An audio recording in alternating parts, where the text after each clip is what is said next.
Hi, everyone. This is Matt with the Metro Denver Homeless Initiative, and I wanted to walk you through a quick tutorial on how to track location information about the clients that you're serving. Whether it's a last permanent address, a street outreach interaction, a mailing address, or what have you, we have inputs in the system in the location tab to be able to track that information, which can be super helpful as we try to help demonstrate where clients report being last permanently housed, and conversely, where are we housing clients in our housing programs. So all of that can be done in the location tab. I'm going to click into the location tab now. Before we get started, I want to give you like a brief overview of the layout here. So we have a map that shows up by default. At the bottom of the screen, we'd be able to see any other addresses that might already be on file for Garth. He doesn't have any today, so we're going to be adding one together. When you go to add an address, you can do that with the plus symbol, or if you're out in the field on a mobile device or want to use the geolocation of where you're located currently, you can click on this triangle icon here, and that will tag where you currently are and add that address to the system, super quick for you. So I'm going to go ahead and click plus to add a new address. When I do, we get brought to this address location input screen. I'm going to scroll down and show you that there are certain fields that you can't proceed with saving this information unless you have them answered, right? So address type, you need to pick an address type, whether it's a home address for a current address, a work address, school address, mailing address. There's a bunch of different options here. The two I want to specifically call out are last permanent residence. So where was the client last permanently housed, or housing secured by the project, meaning that your agency and your program helped secure the address that you're entering associated with this client. So for today, I'm going to pick last permanent residence.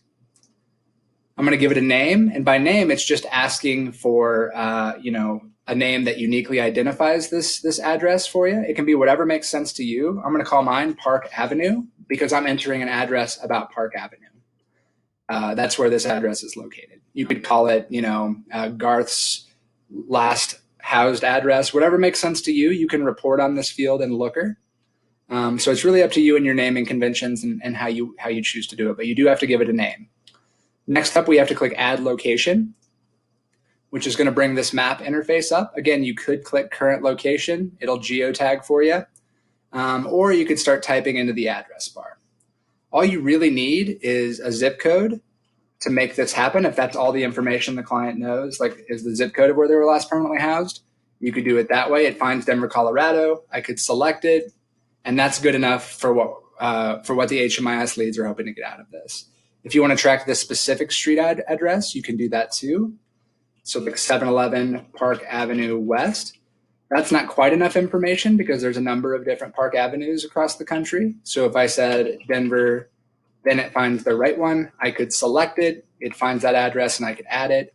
You could also put in a unit or suite number here. So suite 320. Everything still works. It's all good to go. If you did have any trouble trying to add a street address here and it was giving you grief on a unit number or it just wasn't finding what you were trying to find, please reach out to your lead agency and we'd be happy to help walk through why that's happening and get that fixed. But for our demo today, I've got my address in here. I'm going to click Add. I could fill in, I could have filled in the unit information and address line 2 here. That's not a required field, but I could have used it. I need to give this a date. So I'm going to date it as of today. I got this information from the client today. It's an active location associated with them. I could take a note about it if I wanted to, but that's not required. And I can hit Save Changes. And when I do, what we're always looking for when we hit Save is at the top of the screen, a nice green banner that lets you know your changes were saved successfully. If I go back to the Location tab, I'm now going to see that in the map here, and I can zoom out, A stands for the address that we just added, right? If there are a number of addresses associated with a client, they would be mapped on this map for you. You could zoom out and see all of them. It's a pretty nifty little feature. So down at the bottom, now that we have an address on file, we can see the address, we can see the staff that added it, we can see the type of address that it is, and we can see the date associated with it. If Garth had a lot of street outreach interactions and we weren't interested in looking for street outreach interactions, so imagine there's like 30 or 40 line items underneath this address, but we're just looking for addresses. We could specify in this type box that we just want to see addresses associated with the client. Similarly, we could do, we only want to see active addresses associated with the client. There's some that might be in the system that are no longer active, that have been flagged as inactive. And either way, you can kind of drill in and look for what you're looking for. So hopefully that all makes sense. We know that this is an extra burden on your staff for data entry to collect this level of information.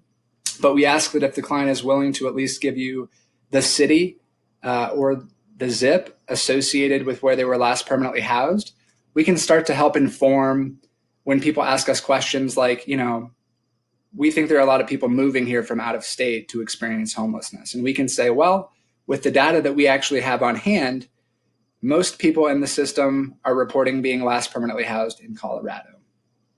Or conversely, where are we housing people in our housing programs? If we capture that housing secured by project option in this section, we really can start to see where folks are getting housed and where there might be, some gaps across Colorado where that's not happening. So hopefully all this makes sense. If you have any questions or any problems, please reach out to your lead agency.